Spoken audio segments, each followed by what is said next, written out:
Handa na ang Office of the Ombudsman na ilabas ang Statement of Assets, Liabilities and Net Worth o SALN ni Vice President Sara Duterte matapos hilingin ng House Committee on Justice ang mga kopya nito para gamitin sa ongoing impeachment proceedings sa Kamara.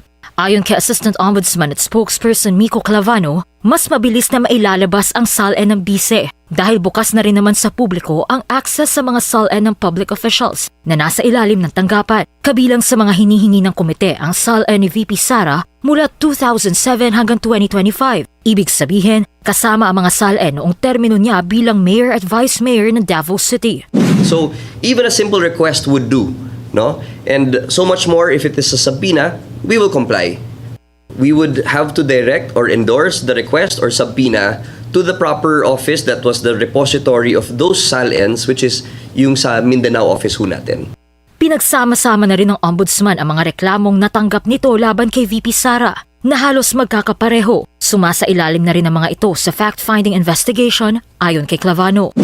There are times when there are intersections po between the petitions and we are careful to make sure that we move efficiently, no? Alam naman ho natin at sinabi naman ho natin dati na we are really very careful in the way that we go, that we investigate, especially itong mga impeachable officers.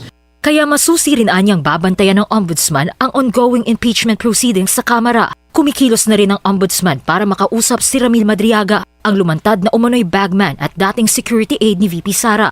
Sinusuri na ng tanggapan ang mga alegasyon at nilalaman ng isinumite nitong affidavit Disyembre nakaraang taon. Because we understand the political ramifications here, no? If the Congress has the intention to talk to him, we do not want na sasabay kami at maguguluhan lang po si Mr. Madriaga dahil may mga tanong sila, dahil may ongoing impeachment, meron din kaming ongoing fact-finding. So we want to make sure na isa-isa muna. Sa kabila naman ng impeachment proceedings laban kay VP Sara, magtutuloy pa rin anya ang investigasyon ng Ombudsman dahil hindi naman ipinagbabawal ang parallel investigation dito. Para sa Agenda, Joan Manalo, Billionaire News Channel.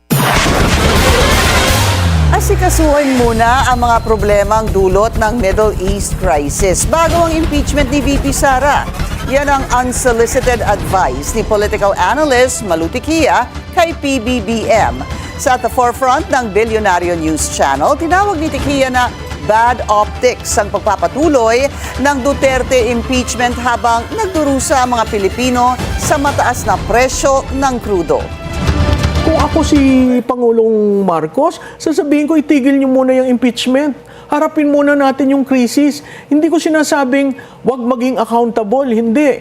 Pero kita mo yung optics, ang tao nagkakagulo, naglalakad sa kalye, hindi maintindihan kung magkano ang bilihin. Tapos nandito ang mga politiko, nagfi-fishing expedition. Tama ba yun?